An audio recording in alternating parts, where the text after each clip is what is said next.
Okay, misleading headlines. Now, they've changed this headline, but I do recall yesterday or the day before, I read the headline and maybe I read it wrong. So I'll admit it's possible the hamster sometimes screws up. I know, it's a growth thing. You're not always right. Oh, yeah, okay.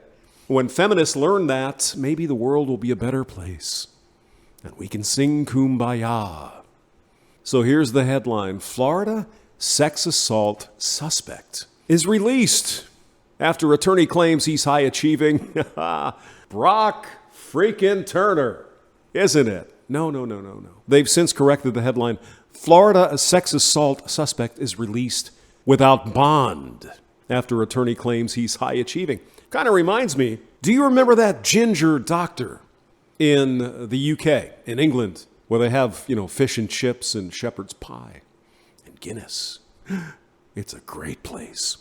She tried to stab her boyfriend to death with a freaking knife. After all, he can't get a gun, so you got to do what you can. So she starts hacking into this guy's legs and all kinds of shit. She's charged with attempted whatever, and she gets off with nothing because her future career might be interrupted by a custodial sentence. So we'll let her go with probation as she's tried to hack a guy to death. Oh, no. She's a woman. It doesn't work the same way. If you're a man, of course, you're going to jail, baby. She's a ginger, pretty girl with of course, a mental disorder, and she was abused at some point in her life, and, well, she's a victim. We all know this. She's a victim. She's a woman. She was born with a vagina, and thus always oppressed, always a victim. So let's get back to the story. A Florida judge waived the $150,000 bond, $125,000. Wow. This guy is a University of Florida residence hall assistant. Now, this guy is accused of some serious shit here, right? He's accused of sexually assaulting a female student. However, in the next paragraph, it says he's arrested and charged with simple battery. I don't see the sexual assault part. This is, what is this? Is this People? Who is this? It's People magazine. So I wouldn't expect any integrity from these writers. So he's accused of sexually assaulting a female in his dorm last month, yet not charged with that. Interesting. So the judge released him from jail after the suspect's attorney argued that his high-achieving client was in danger of getting zeros on assignments, which could jeopardize his academic future. Kind of like the ginger doctor in the UK. Not a word is spoken about that, however, because she's a woman. She's a victim. She's oppressed. On August 28th, Ian Milaski, 21 of Cape Coral, Florida, was arrested on rape charge. No.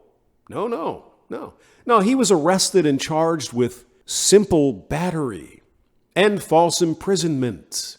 Is that the same as rape now? It isn't. Oh. I wonder why the previous paragraph said he was charged with that. So allegedly, this guy lured a female student to his dorm.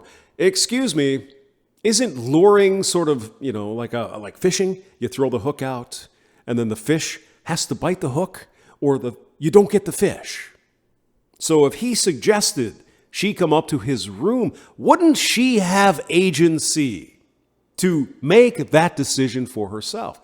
Now, I'm not blaming the victim. I'm not saying, she went in there, so obviously she deserved what she... No. What I'm trying to point out is these stories are written such that she had no say in what was going on. He lured her. He enticed her. He coerced her. She still had to make the decision. But women cannot be held responsible for anything in this society today. Unless he grabbed her, put duct tape on her and dragged her into a room, she made the decision to go there. And that is my point. She decided to go to his room. He didn't lure her. She made the choice. Does that make her responsible for whatever? No.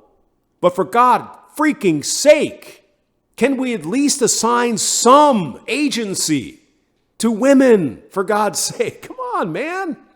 So he apparently lured her, using his magic powers of manliness and masculinity, to his room. He forcibly kissed her, or alleged, and tried to sexually assault her, court records show, multiple outlets.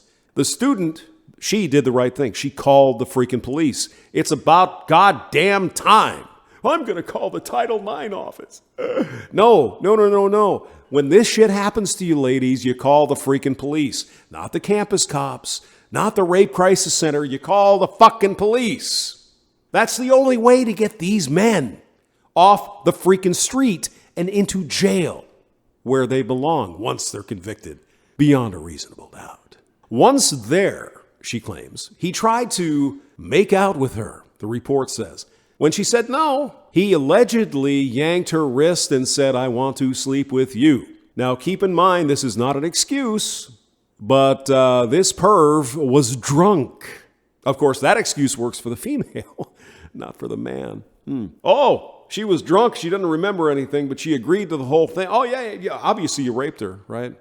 Well, no, she was drunk. One drink is enough to remove any agency she has. But a dude, no, doesn't work that way. So after the woman told him to stop, he allegedly picked her up, put her on his bed, and tried to put his hands in her underwear.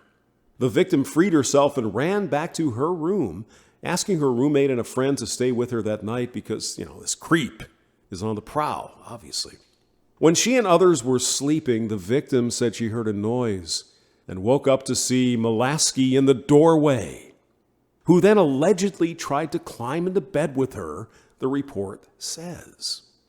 Molaski allegedly left when the victim's friend woke up and yelled at him to leave. He pleaded not guilty, of course.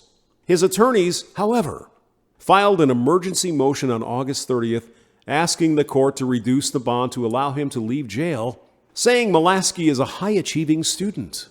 Molaski also needed to leave jail because of the hurricane threatening his southern Florida home and his obligations as a double major senior in economics and business at the university. The lawyer said Molaski had already missed the deadline for an assignment because he was jailed and had another 3 assignments due that Sunday night.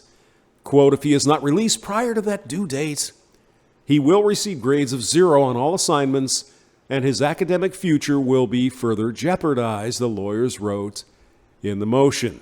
September 4th, court judge Mark Molesley waived the bond and ordered Molaski to be released on his own recognizance. And of course, he was ordered to stay away from the victim and wear a GPS collar and all of these other things. But what this story is trying to convince you of is that this is obviously a rapist. And this judge, because of white boy privilege, just let him go. Oh, that's not a problem. We live in a rape culture. That's nothing. You're doing good, boy. You're doing good.